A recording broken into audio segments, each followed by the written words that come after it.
Hey believers, I have another word for you today. A curse is not always obvious. I know it's written in the Old Testament, in the book of Proverbs, that a curse without a cause will not come. So what is the cause of a curse? Defective thinking. When in a community there's defective thinking going on, that will work out in tragedies and it will work out in dangerous circumstances.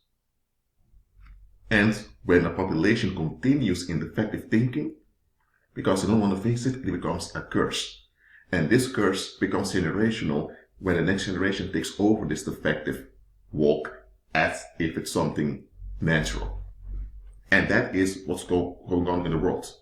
You have defective thinking that people don't want to face, and it's transferred unconsciously to the next generation.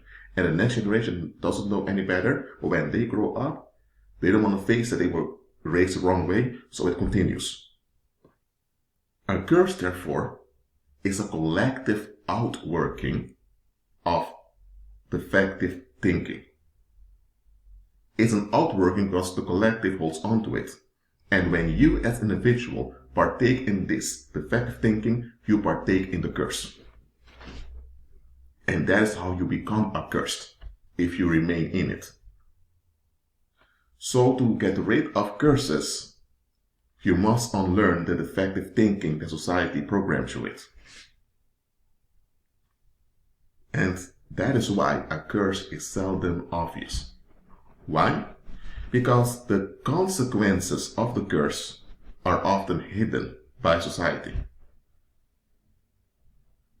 So, you may see people that have an easy existence, they have a 9-to-5 job, they have relatives that visit them, they are in a wedlock, children are doing well in school. So it all appears very shiny and at ease.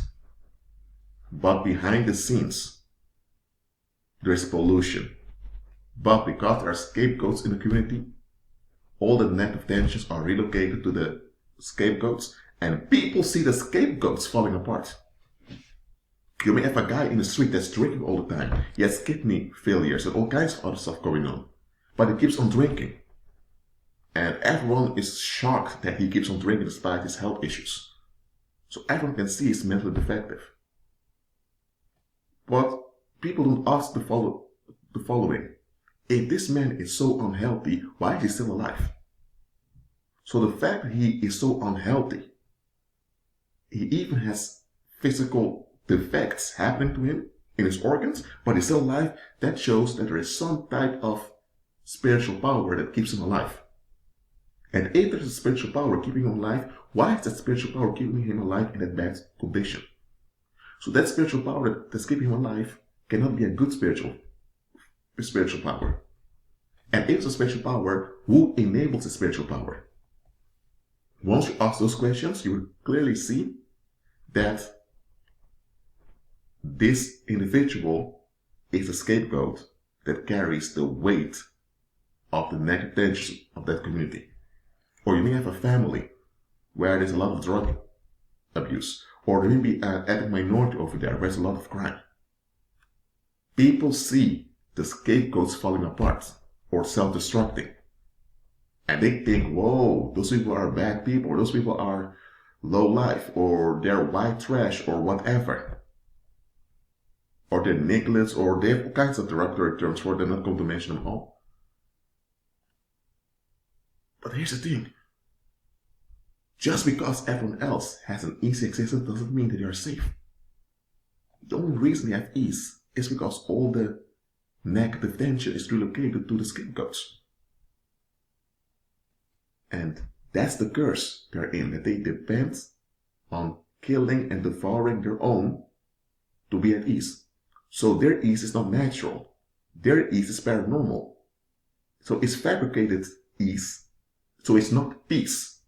It's not peace because the Prince of Peace, Christ, is not there. I mean, Christ is not the center of it, and those people are not Christ-centered. So there is no peace because the Prince of Peace is not the center. People just want relief, so there is ease. and they depend on victims for disease. So it's a curse. But because you don't experience the falling apart and the ruin, you think it's a blessing. Let the scapegoats recover or remove the scapegoats, and there is nobody to dump the negativity upon anymore. And then you'll see clearly how accursed those people really were. But often we see the ease and we think, oh, that's a blessing. Curses are seldom obvious. That is why we ought to walk by faith and not by sight. Because we don't see everything.